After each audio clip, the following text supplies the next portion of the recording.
जय श्री राम। नमस्कार, मैं धीरेन्द्र मोहन त्रिपाठी और आप देख रहे हैं यथार्थ संवाद।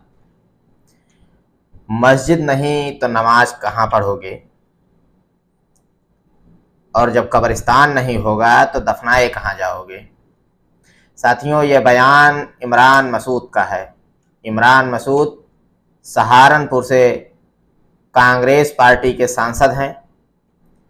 ये एक जनसभा में अपने इस उद्गार को व्यक्त कर रहे थे। इनका कहना था कि मोदी सरकार, योगी सरकार कब्रिस्तानों को, मस्जिदों को अपने संरक्षण में ले रही है, लिहाजा ये आपकी संपत्ति पर नुकसान हो रहा है। अगर सरकार अपने संरक्षण में हमारी मस्जिदों को और कब्रिस्तानों को ले लेगी तो फिर मुस्लिम समुदाय नमाज पढ़ने कहाँ जाएगा और उसको दफनाया कहाँ जाएगा। ये बातें इमरान मसूद कांग्रेस द्वारा एक संविधान बचाओ संकल्प बैठक आयोजित की गई थी, सम्मेलन आयोजित किया गया था, उसी में अपने इस उद्गार को वो व्यक्त कर रहे थे। अभी हाल ही में मुख्यमंत्री उत्तर प्रदेश श्री योगी आदित्यनाथ जी के द्वारा बटोगे तो कटोगे कहा गया था। इस पर कुछ बुद्धिजीवी लोगों ने बहुत हल्ला मचाया था कि ये सांप्रदायिकता वाला बयान है, ये भड़काऊ भाषण है। ऐसे लोगों को अपने बुद्धि विवेक का परिचय देते हुए इस बयान को भी, इमरान मसूद के इस बयान को भी बताना चाहिए कि आखिर ये कौन सी तकरीर इन्होंने किया है। क्या इससे हिंसा नहीं भड़कती है? क्या इससे भाईचारा बहुत मजबूत होता है? लोगों को, बुद्धिजीवियों को, जिन्होंने बटोगे तो कटोगे पर अपना वक्तव्य जारी किया था, इमरान मसूद के इस वक्तव्य को भी उन्हें समझाना चाहिए लोगों को। और यही नहीं, अजमेर दरगाह, राजस्थान का अजमेर दरगाह, वहाँ के अंजुमन कमेटी के जो सदस्य हैं उनका नाम है सरवर चिश्ती। उन्होंने अभी बहराइच दंगे को जस्टिफाई किया है। उन्होंने राम गोपाल मिश्र की हत्या को जस्टिफाई किया है। उन्होंने कहा है कि मुसलमानों के साथ अगर दुर्व्यवहार हो गया तो मुसलमान फूल नहीं बरसाएंगे, वो यही करेंगे जो उन्होंने किया। अब इस बयान को भी मीडिया में चलाना चाहिए और इस बयान पर भी बुद्धिजीवियों को अपनी प्रतिक्रिया देनी चाहिए कि आखिर यह बयान भड़काऊ है या नहीं है। अजमेर दरगाह के लिए हम बता दें कि देश के प्रधानमंत्री यहाँ हर वर्ष उर्स के दौरान चादर चढ़ाते हैं इसी दरगाह पर, और इसी दरगाह के ये चिश्ती हैं, इसके प्रमुख हैं इस दरगाह के, इनका नाम है सरवर चिश्ती, और ये इस तरीके से भड़काऊ भाषण ये दे रहे हैं। अब इनके विषय में भी मीडिया को आलोचना करनी चाहिए, इन पर भी एक डिबेट आयोजित होनी चाहिए।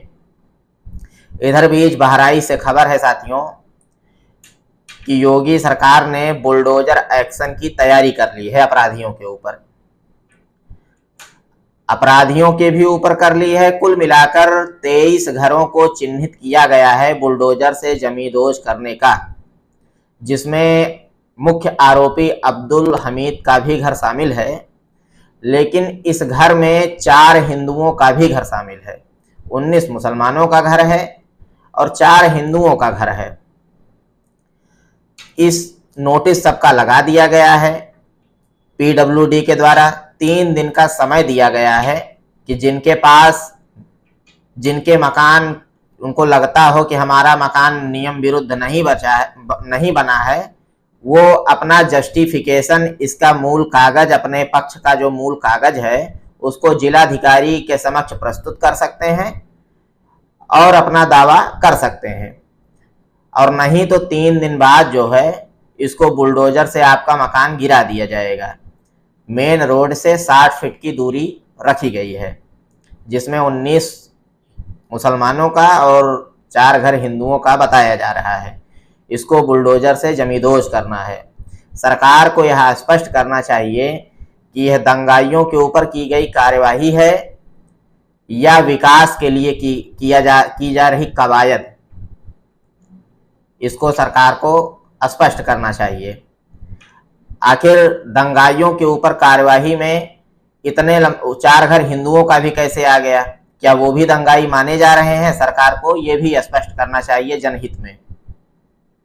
इधर भी साथियों, आपने देखा होगा कि परिवार निरंतर न्याय की मांग कर रहा है। पत्नी का वीडियो भी जारी हुआ, जैसा कि हमने कल अपने वीडियो में पत्नी का उसके वीडियो भी दिखाया था। वो सरकार के, पुलिस के इस कार्यवाही से बिल्कुल असंतुष्ट है। उसका सीधा कहना है कि ये गोली पैर पर जो मारी गई है, इससे हम असंतुष्ट हैं। 2 दिन बाद आरोपी फिर उठ के खड़ा हो जाएगा, इससे कोई फायदा नहीं निकल रहा है। उसको जो नौकरी दी गई है वो यह भी कह रही है कि नौकरी वोकरी हमको नहीं चाहिए, हमको पैसा भी नहीं चाहिए, हमको सिर्फ न्याय चाहिए।